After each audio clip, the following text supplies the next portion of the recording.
만 2년 전에 설교 중에 말씀드렸던 내용이지만 오늘 설교와 관련을 지어서 잠시 소개를 하려고 합니다.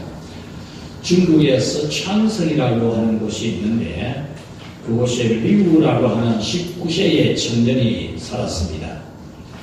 이 리우는 그 마을에 살고 있는 29세 여성 수라고 하는 여성을 사랑하게 되는데 이 여성은 나이도 자기보다 10살이나 연상이고 또 남편이 세상을 떠난 미망인이고 자녀가 3명이나 있는 그런 어머니이기도 했습니다.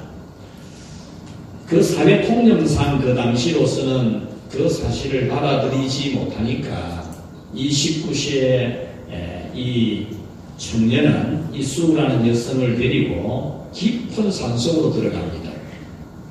사람이 접근을 할 수가 없을 만큼 높고 깊은 산속에 들어가는데 그 산비탈은 암벽으로 이루어져 있고 누구든지 접근하기가 어려운 그런 곳에 올라가서 살게 되었습니다. 그곳에 살면서 이 리우라고 하는 이 청년은 그 아내를 위해서 6,000개의 돌 계단을 만들어줍니다. 이 돌 계단은 돌을 가져다 놓아서 만드는 계단이 아니고 완전히 암벽을 망치와 정을 가지고 계단을 파서 만드는 겁니다. 그 암벽은 쉽게 깰 수 있는 암벽이 아닌 매우 단단한 바위돌이죠. 그렇지만은 정을 가지고 망치를 가지고 6,000개의 단에 가파른 계단을 만들고 아내가 혹시 올라가다가 내려가다가 떨어지지 아니할까 싶어서 그 밟는 계단마다 홈을 파서 아내가 안전하게 밟고 또 밟고 올라갈 수 있도록 그렇게 했습니다. 물론 양쪽에 손잡이도 바위에 구멍을 내어서 옆에 바위 구멍에 손을 잡고 그렇게 올라가도록 해준 거죠. 이 리우가 19세에 그 산에 들어가서 2년 후에 그것을 만들기 시작을 했는데 50년 동안 이 리우가 69세가 될 때까지 그 6,000개의 계단을 만든 겁니다. 그때 그 아내의 나이는 79세가 되는 거죠. 79세가 되는 그 아내를 위해서 50년간 계단을 만들었다는 겁니다. 오늘 이곳에 있는 우리 남자 여러분들, 여러분의 아내를 위해서 이런 6,000개의 계단을 만드는 사람들이 되기를 바랍니다. 아멘 소리가 안 나오네. 여자로도 아멘을 크게 해줘야 되지. 아내를 위해서 6,000개의 돌 계단을 만들어줄 수 있는 사람, 6,000번을 기도해주는, 6,000번의 따뜻한 말을 해주는, 6,000번의 사랑을 주는 그런 여러분이 되도록 하십시오. 네. 어느 집에는 사랑이 많은 것 같습니다. 이 6,000개의 돌 계단을 만드는 중에 그 골짜기에 그 산에는 얼마만큼의 망치 소리가 울렸을까요? 얼마나 망치 소리가 50년 동안을 얼마나 많이 울렸겠습니까? 그 망치 소리를 한번 생각해 보면서 오늘 우리는 골고다 언덕에 울려 퍼진 망치 소리, 당신의 손목과 발목에 큰 대못을 망치질하라고 내어준 그 예수님의 사랑, 그 리우 청년의 사랑과 비교할 수가 없는 그 망치질을 당할 때에 손목에서 피가 튕겨나오고 발목에서 피가 튕겨나오는 정말 설명할 길이 없는 통증을 느끼면서 우리의 속죄 제물이 되신 예수님, 대제사장 예수님의 사랑을 이 사순절 기간 동안 여러분이 깊이 느낄 수 있기를 주님의 이름으로 축원합니다. 예수님께서 성부 하나님으로부터 받은 직분은 3가지입니다. 왕과 제사장과 선지자 직분입니다. 왕의 직분은 권위죠, 권위. 하나님이 주신 권위로 나라를 통치하는 것이고, 제사장은 사랑의 직분입니다. 사랑의 직분. 백성을 위해서 하나님께 제사를 드려주는 그런 사랑의 직분이고, 선지자의 직분은 왕이 제 역할을 하지 못하고 제사장이 제 역할을 하지 못할 때에 선지자를 보내어서 책망하고 하나님의 이상을 보여주고 또한 하나님의 심판을 경고하는 그런 직무입니다. 왕은 권위의 직분이고 선지자는 가르치는 책망의 직분이라면 제사장은 사랑의 직분입니다. 예수님은 이 제사장의 직분을 잘 감당하신 것이 바로 십자가가 그 증표입니다. 예수님은 우리의 죄를 자기의 몸에다가 싣고 자기 몸에 우리 모두의 죄악, 끝없이 생성되어져 나오는 우리의 죄악, 우리 생각 속에서, 우리의 감정 속에서, 우리의 이 타락한 영혼 속에서, 우리 입술에서, 우리 몸에서 끝없이 풍겨나오는 이 죄악을 당신의 몸에 다 짊어지고 당신을 하나님 앞에 속죄 제물로 바치는 십자가를 지신 예수님이십니다. 오늘 성경에 나오는 내용은 이런 사랑을 베푸시는 대제사장 예수님이 오늘 우리를 어떻게 사랑하고 있는가? 대제사장 예수님의 사랑은 어떤 사랑인가를 잘 보여주는 말씀입니다. 그래서 오늘은 깊은 애정으로 사랑하시는 대제사장 예수님의 그 은혜를 이 자리에 있는 우리 모두가 입게 되기를 주님의 이름으로 축원합니다. 대제사장 예수님은 애정이 가득한, 정말 사랑이 가득한 그런 목소리로 우리의 이름을 불러주신다는 사실입니다. 오늘 본문에 보면 예수님은 시모나 시모나 이렇게 베드로의 옛 이름을 2번 반복해서 불러주셨습니다.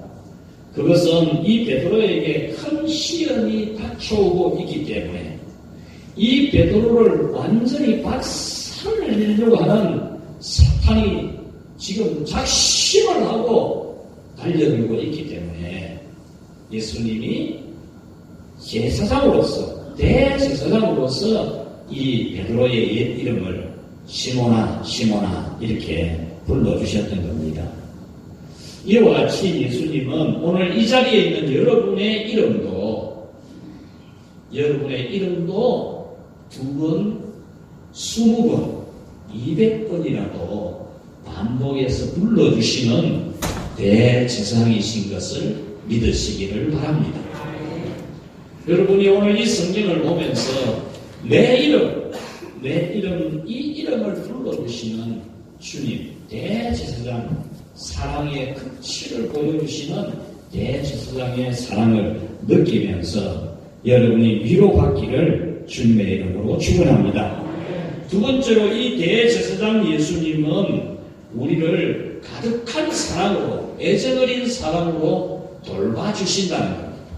우리의 이름을 다정하게 불러주실 뿐만 아니라 우리가 만나는 시험과 시련과 환난에 대해서 정말 애정 어린 사랑으로 돌봐주신다는 겁니다. 예수님은 오늘 본문에서 이 시몬에게 이렇게 말합니다. 너희에게 시험이 닥쳐오고 있다. 너를 박살내려고 하는 사탄의 시험이 이미 네 등 밑에 와 있다. 미리 알려주는 겁니다. 31절에 보라, 사탄이 너희를 밀가부르듯 하려고 요구했다. 그렇게 말하죠. 베드로에게 닥칠 시험을 알려주는 겁니다. 사탄이 베드로를 쓰러뜨리려고 하는 것, 마음을 먹었고 작심을 했고 기필코 이 베드로를 박살내려고 하는 사탄이라는 것을 예수님은 일러주고 있는 겁니다. 지난 주일에 니를 까부르듯 하리라는 것에 대해서는 설명을 드렸기 때문에 추가로 하지 않겠습니다. 베드로가 공포심에 휩싸여서 실패할 수밖에 없는, 부서질 수밖에 없는 그런 시험이 베드로에게 오고 있다는 것을 예수님은 알려주셨습니다. 이와 같이 사랑의 직무를 가지신 대제사장 예수님은 우리가 만나게 될 시험과 시련과 환난에 대해서 미리 일러주시는 예수님이십니다. 여러분들도 경험해서 알고 있는 분도 있겠지만 주님은 틀림없이 말씀으로, 성령의 감동으로, 아니면 꿈과 같은 이상한 방법으로 우리에게 예고를 해주셨는데 우리는 그만 분해가지고 모르고 넘어가는 게 많습니다. 틀림없이 사랑의 대제사장은 우리에게 닥쳐올 시험과 환난에 대해서 미리 말씀해 줍니다. 우리를 지극히 사랑하는 대제사장은 틀림없이 예고해 줍니다. 좋은 일도 예고해 주시고 힘든 일도 예고해 주십니다. 여러분은 대제사장 예수님으로부터 여러분의 닥칠 일들에 대한 미리 다 알림을 받을 수 있는 그런 사랑을 사모하시기를 바랍니다. 예수님은 우리에게 시험이 오면은 우리를 돌봐주시는데 기도로 돌봐주신다는 거죠. 32절에 내가 너를 위하여 기도하였다라고 했습니다. 이 말씀은 예수님께서 시험을 만나는 베드로를 위해서 기도해 주셨다는 겁니다. 지금 예수님은 십자가의 고난을 앞에 두고 있습니다. 정말 당신의 몸에 못질이 되고 망치질이 되는 십자가의 고난, 거기에서 죽임을 당하게 될 그 고난을 앞에 두고 있는 예수님입니다. 오늘 22장 1절에서 6절까지는 예수님의 제자 가룟 유다의 마음에 사탄이 들어갔다고 했습니다. 가룟 유다의 마음에 사탄이 들어가가지고 그가 누구를 만나러 갑니까? 대제사장을 만나러 갑니다. 성전의 경비대장을 만나러 갑니다. 목적은 예수님을 넘겨주기 위해서입니다. 예수님을 넘겨주기 위해서, 예수님을 팔려고 이 가룟 유다가 이미 행동을 시작한 상태입니다. 그리고 7절에서 23절까지는 예수님의 제자들과 함께 마지막 만찬을 하고 계십니다. 제자들과의 마지막 식사입니다. 그리고 예수님은 이제 겟세마네 동산으로 가서 밤새도록 기도하고 십자가의 그 고통, 그 고난을 감당할 수 있도록 성부 하나님 앞에 힘을 구하는 기도를 하죠. 그리고 이튿날 새벽에 예수님은 십자가를 지러 가게 됩니다. 이런 상황에 있는 예수님이신데 오늘 이 본문에서 내가 너를 위하여 기도했다. 당신은 그 십자가 앞에서 죽을 것 같은 고민이 되면서도 당신 자신을 위해서 기도한 게 아니고 사랑하는 제자를 위해서 기도해 주신 예수님이십니다. 이렇게 예수님은 우리가 시험 당할 때에, 환난 당할 때에, 우리가 어려움을 당할 때에, 사탄이 우리를 박살내려고 작심을 했을 때에 우리를 위해 기도해 주시는 대제사장 예수님이십니다. 여러분들이 환난을 당할 때, 어려운 일을 만날 때 대제사장 예수님이 여러분을 위해서 기도하시는 것을 분명히 알고 그런 가운데서도 여러분들이 믿음을 지킬 수 있기를 축원합니다. 로마서 8장 34절에 그는 하나님 우편에 계신 자요 우리를 위하여 간구하시는 자신이라 했습니다. 하나님 보좌 우편에서 우리를 위해서 우리가 당할 환난과 시험에 대해서 성부 하나님 앞에 부탁을 드리는 기도해 주시는 예수님이라는 겁니다. 그러므로 여러분은 여러분이 시험 만날 때에, 환난을 당할 때에 두려워하고 무서워하고 불안해하고 원망하고 그러지 말고 나의 대제사장 예수님이 나를 위해서 하나님의 보좌 우편에서 기도해 주시고 있다. 나는 대제사장 예수님으로부터 기도를 받고 있다. 이런 믿음을 가지고 여러분이 이길 수 있기를 축원합니다. 세 번째로 예수님이 돌봐주시는 것은 넘어지더라도 다시 일으켜 세워주시는 대제사장의 사랑입니다. 여러분 지금까지 믿음 생활해 오는 가운데 얼마나 많이 넘어졌습니까? 얼마나 믿음이 베드로처럼 시험에 들고 넘어진 적이 얼마나 많아요. 그래도 주님은 대제사장으로서 왕으로서는 권위로 가지고 하고 선지자로서는 책망하고 심판을 경고하기도 하지만 대제사장으로서 여러분을 얼마나 많이 품었고 얼마나 다시 이렇게 세워주셨습니까? 오늘 본문에서 예수님은 이 베드로가 넘어질 것을 아십니다. 아시지만 일으켜줄 의지를 표명하고 있는 겁니다. 너는 돌이킨 후에 내 형제를 굳게 하라. 이 말씀은 베드로가 시험에 넘어가지만은 예수님께서 반드시 다시 일으키실 것이라는 말씀입니다. 시험에 들지만은 틀림없이 회개하게 하신다는 겁니다. 내 다음 주일이 될지 그 다음 주일이 될지 지금 말씀을 준비하고 있는데 베드로가 3번 예수님을 부인하잖아요. 이 3번 부인하는 것은 완전하게 부인하는 걸 말합니다. 완전하게. 횟수로 3번만이 아니라 베드로는 완전히 예수님 모른다고 합니다. 마지막 예수님을 부인할 때는 예수님을 저주하듯이 부인합니다. 이런 베드로인데 예수님께서 그 베드로를 다시 일으켜 세워줄 마음을 가지고 있는 겁니다. 이게 바로 대제사장 예수님의 사랑입니다. 네가 돌이킨 후에라고 했는데 그 돌이킨 것은 첫 번째 돌이킴이 뭐냐 하면 3번째 예수님을 부인할 때에 예수님이 딱 뒤를 돌아왔어요. 베드로가 굴지으면서 예수님을 저주하듯이 욕하듯이 부인할 때에 예수님이 많이 쳐다봤어요. 이 많이 쳐다본 것도 미워서도 아니고 원망하는 것도 아니고 이 베드로가 통곡을 하면서 회개하고 그 예수님 얼굴을 본 이 베드로가 뛰쳐나가지고 통곡을 했거든요. 통곡을.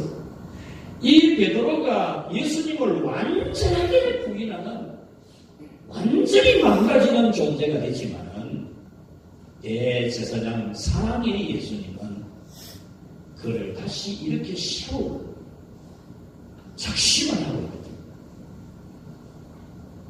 이것은 대제사장 예수님의 의지요 굳은 결심이고 확실한 방향입니다. 예수님은 그를 다시 일으켜 세울 뿐만 아니라 그가 바로 교회 공동체의 대표로서 책임자로서 교회를 세워갈 지도자로 예수님을 세우겠다는 겁니다.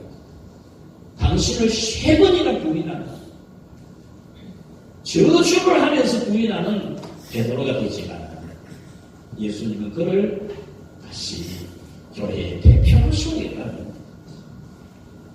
사탄은 기필코 베드로를 넘어뜨리고 말겠지만 예수님은 넘어진 베드로를 반드시 다시 세우신다는 것입니다. 이것은 우리를 넘어뜨리게 하는 사탄의 의지도 강력하지만 우리를 보호하고 다시 세우려고 하는 예수님의 의지는 더 강력하다는 겁니다. 사탄이 우리를 밀가부르듯이 해서라도 넘어뜨리려고 할지라도 결국 넘어뜨리고 말지라도 대제사장 예수님은 우리를 다시 일으켜 세우신다.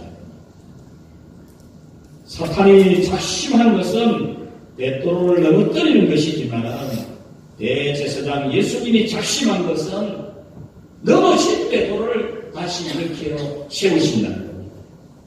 사탄의 공격을 받아서 넘어진 베드로를 사탄의 권세를 파하고 하나님 나라를 세우는 교회를 세우는 대표자로 세우신다는 겁니다.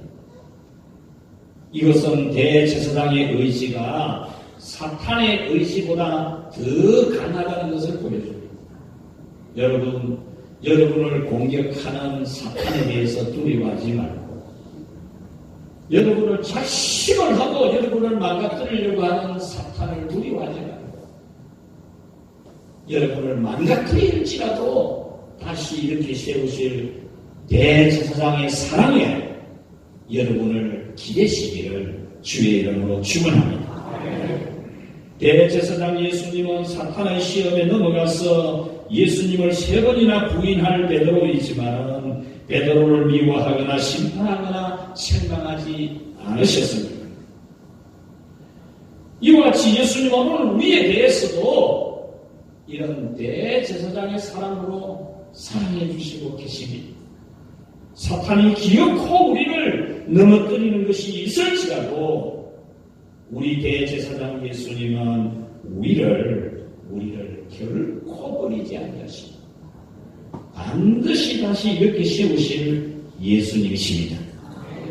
여러분은 사탄의 시험에 일격을 당해서 넘어진 일이 있을지라도 실망하지 말고, 시시때때로 사탄의 공격을 받아서 여러분이 죄를 범하고 하나님 앞에 바르게 살지 아니하고 시험에 들고 그렇게 될지라도 그런 여러분을 버리지 아니하시고 여러분의 죄를 십자가에서 속죄하시고 여러분을 다시 이렇게 세우시는 사랑의 대제사장 예수님을 믿으시기를 축원합니다. 여러분의 죄보다 더 큰 것이, 여러분의 실수와 실패보다도 더 크고 큰 것이 대제사장의 사랑이요 은혜입니다. 여러분의 어떤 실수도 어떤 실패도 다 덮고 남는 넓은 사랑으로 여러분을 품어주실 대제사장 예수님이신 것을 믿기 바랍니다. 마지막 3번째로 오늘 우리는 이 애정이 가득한, 우리에 대한 사랑이 가득한 대제사장 예수님에게 도움을 구했으면 하는 겁니다. 여러분, 우리가 사탄이 시험하려고 할 때, 사탄이 우리를 공격하고 작심하고 우리를 넘어뜨리려고 할 때 우리는 기도해야 된다는 겁니다. 사탄이 우리를 시험하는 것이라면 그 사탄보다도 힘이 센 대제사장 예수님께 도움을 요청하는 것, 이것은 우리가 해야 됩니다. 자기는 괜찮을 것이라고, 나는 안 넘어간다, 내가 뭐 잘못이고 이러지 말고 여러분 대제사장에게 도움을 요청하시기를 바랍니다. 자기 믿음을 믿으면 안 됩니다. 베드로의 실수는 대제사장을 믿은 게 아니고 자기를 믿은 자기. 나는 안 넘어간다. 안 넘어가기는 학설입니다. 베드로는 대제사장의 도움을 구하기보다 자기 믿음에 대해서 과신을 합니다. 자기 믿음을 믿은 겁니다. 베드로는 진짜 믿음이 있었습니다. 진짜 믿음이 있었습니다. 33절에 주님과 함께 감옥에도 갈 수 있습니다. 주님과 함께 죽는 데로 갈 수 있습니다. 그렇게 말했습니다. 베드로는 실제로 그런 믿음이 있습니다. 죽음이 두렵고 감옥이 두려워서 예수님을 부인한 게 아닙니다. 베드로는 자기가 죽게 되는 일이 있더라도 주님을 대반할 마음은 절대 없습니다. 교회 역사에 의하면 그는 주님의 복음을 전하다가 십자가에 거꾸로 못 박혀서 죽었지 않습니까? 주님을 위해 죽을 수 있는 믿음입니다. 그런 믿음이 있을지라도 대제사장에게 의지하지 않는, 대제사장의 도움을 구하는 기도를 하지 않는다면 그날 밤 날 새기 전에 닭이 물기 전에 예수님을 부인할 수밖에 없었던 이 베드로처럼 우리도 얼마든지 넘어질 수 있습니다. 여러분이 아무리 믿음이 좋아도 사탄을 이길 수 없습니다.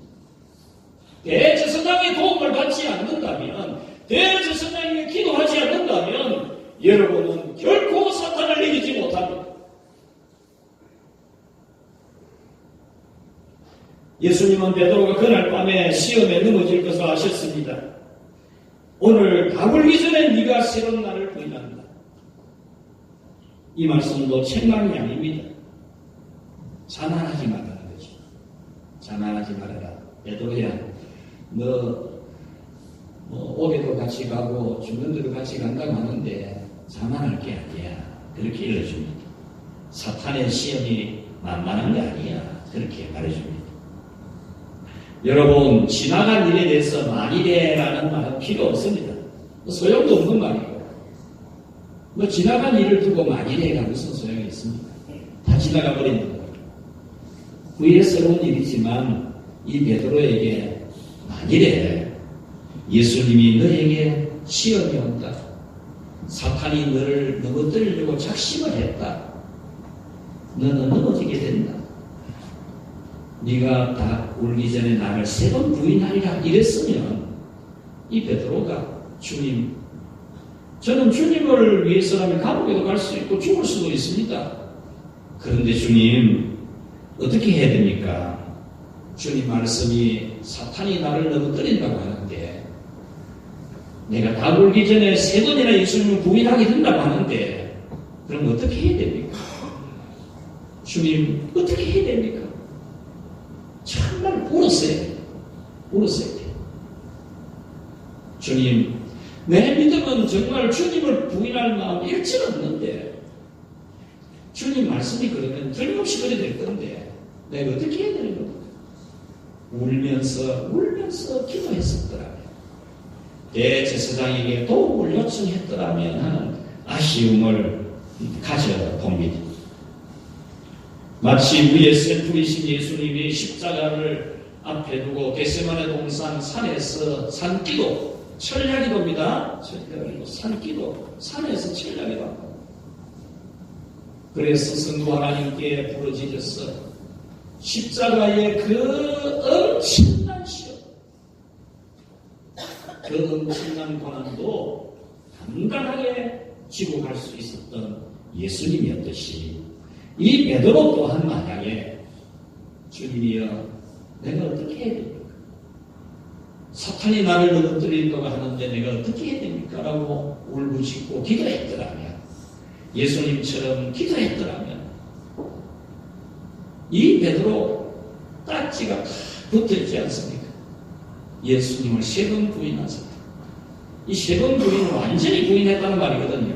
완전히 부인했다는 말입니다. 이런 베드로가 어떻게 미래 교회의 대표자로서 서가지고 설교하겠습니까? 어떻게? 예수님을 위해서 죽고 살아야 된다고, 살든지 죽든지 먹든지 마시든지 주 예수 그리스도의 영광을 위해 살아야 된다고 어떻게 설명하겠습니까?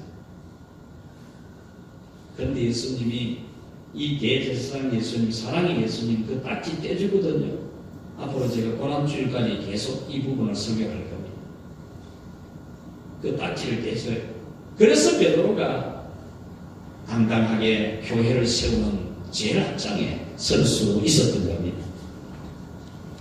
예수님은 겟세마네 동산에서 제자들에게 시험에 들지 않게 깨어 기도하라고 했지만, 제자들은 마음은 기도해야 된다는 생각이 있습니다. 기도해야 되는데 예수님이 하신 말씀이 내 마음에 걸리는데, 기도해야 되는데 마음은 막 있습니다. 그런데 몸이 안 따라줍니다. 몸이 안 따라줍니다. 그들은 참혹한 패배를 당하지 않습니까? 여러분, 우리는 자기의 믿음을 자만하지 않아야 됩니다. 여러분의 믿음을 자만하면 안 됩니다. 기도해야 합니다. 자기는 시험을 이길 수 있다는 자만, 틀림없이 자만입니다. 여러분은 스스로 결코 사탄의 시험을 이기지 못합니다. 대제사장의 도움을 받지 않고서는 결코 사탄을 이길 수 없습니다. 우리는 자기의 믿음을 믿을 것이 아니라 예수님 대제사장을 믿으면서 그 시험을 이길 수 있는 힘을 달라고 기도하는 겸손의 믿음이 있어야 합니다. 베드로는 나중에 겸손해졌습니다.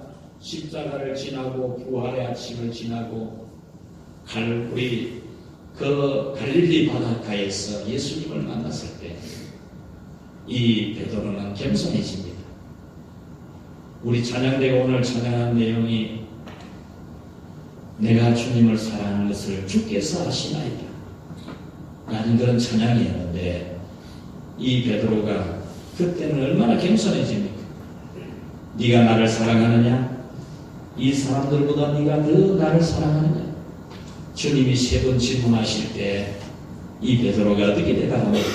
주님, 주께서 아시나이다. 주께서 아시나이다. 얼마나 겸손해졌습니까? 실패해보고 나서 넘어지고 나니까 믿음이 깊어지는 거예요. 깊은 믿음이 되는 겁니다. 자만하는 높은 믿음이 된 겁니다. 갈릴리 바닷가에서 주님은 시몬에게 물으셨네.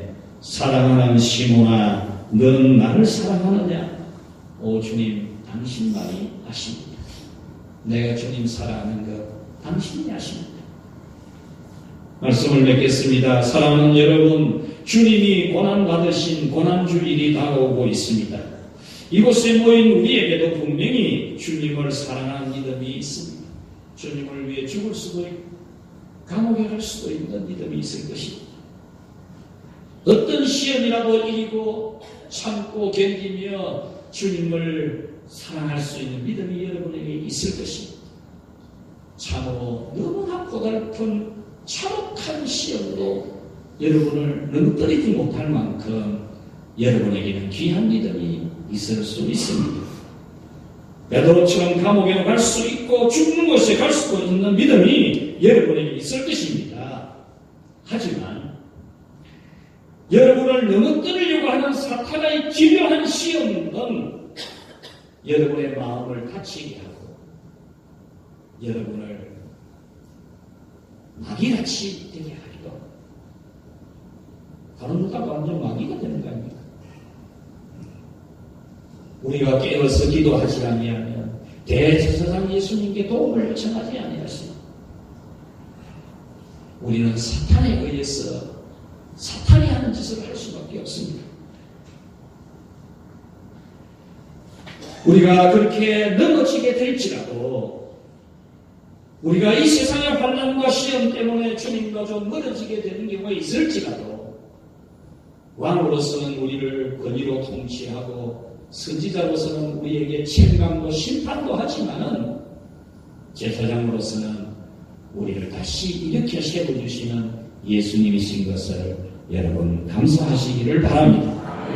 우리에 대한 애정이 가득한 대제사장은 우리를 꾸짖거나 책망하지 않고 다시 일어서도록 우리 앞에 와서 두 손을 내밀고 여러분의 손을 잡고 일으켜 주시는 이 은혜를 이 사순절 기간 동안 체험하게 되기를 축원합니다. 여러분들이 그런 대제사장을 알고서도 부끄러워서 고개를 못 들고 예수님이 생선 가져오라 해도 멈칫하고 있는 베드로지만 주님이 그 딱지 떼어주는 것처럼 주님 여러분 뒤에 와서 어깨에 손을 얹고 일어서라고 다시 일어서면 된다고 하시는 그 예수님의 사랑, 대제사장의 은혜를 이 사순절 기간 동안에 체험하기를 축원합니다. 여러분이 너무 많이 다쳐서 사탄의 공격을 받고 세상에 여러분이 너무 많이 가 있어가지고 돌아오려고 해도 마음뿐이 기도를 하려고 해도 마음뿐이고 기도는 안 되는 그런 상태에 있을지라도 여러분 스스로 못 일어나는 스스로는 넘어지게 일어나지 못하는 주님의 말씀대로 순종도 하지 못하고 주님을 기쁘시게 해드리는 데는 마음도 시간도 쓸 줄 모르고 도무지 그런 데는 마음도 안 생기는 여러분일지라도 여러분의 다친 부분을 치료하시고 여러분을 부축해서라도 이렇게 세우시는 대제사장 예수님의 은혜를 받게 되기를 축원합니다. 갈릴리 바닷가에서 주님은 시몬에게 물으셨네. 사랑하는 시몬아, 넌 날 사랑하느냐? 오 주님, 당신만이 아십니다. 안주 한번 해줄래요? 네. 우리 찬송 부르고 기도 한번 합시다. 주님, 내가 자만하지 않고 겸손히 대제사장에게 기도하는 그런 믿음이 되게 해달라고.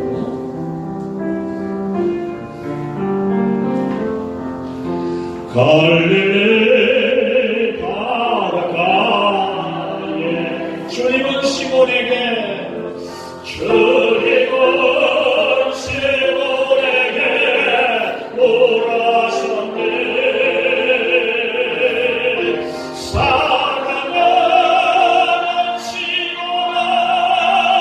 넌 날 사랑하느냐?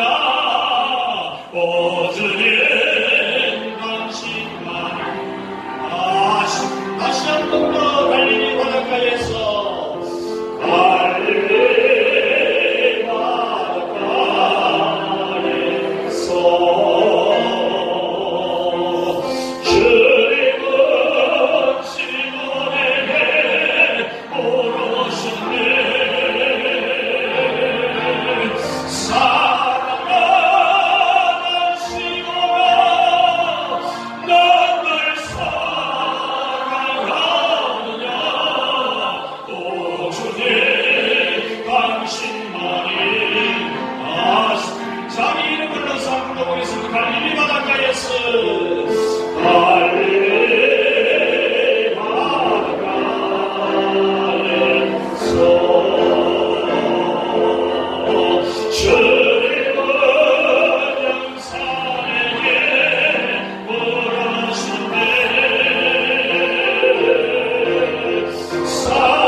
일으켜주시는 그 사랑이 없었다면 주님과 우리는 어떻게 되었겠습니까? 주님이 우리를 위해 십자가를 지은 대제사장의 사랑이 없었다면 우리는 어떻게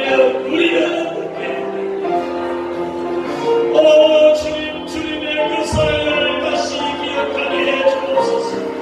골고다 언덕에 울려 본인 망치 소리 여기에 튕기었던 핏방울들을 보게 해주옵소서. 오 주님이여, 나를 위해 죽으신 그 사랑을 알게 하시고 끝없이 용서하시고 품어주시고 다가오셔서 치유하시고 해주시는 대제사장의 사랑을 알게 해주옵소서. 그리하여 주님만을 사랑하게 하시고 비록 쓰러졌을지는 다시 나오시는 주님을 믿으며 소망 중에 기도하는 저희들 다 되게 하여 주시옵소서.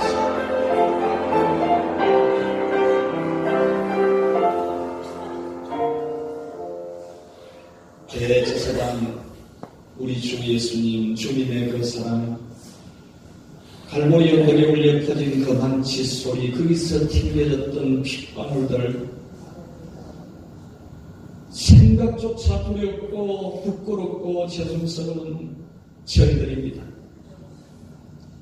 주님의 그 사랑으로 속죄받았으면서도 끝없이 앞으로도 솟아나올 죄악들이 우리에게 너무나 많지만 짐승의 피로 속죄한 것이 아니라 당신의 피로 속죄하여 구원해 주신 주님, 주님의 그 사랑을 모르는 척하고 알아도 모르는 척하는 그 죄에 빠져 살지 않도록 주여 깨닫게 해 주옵소서.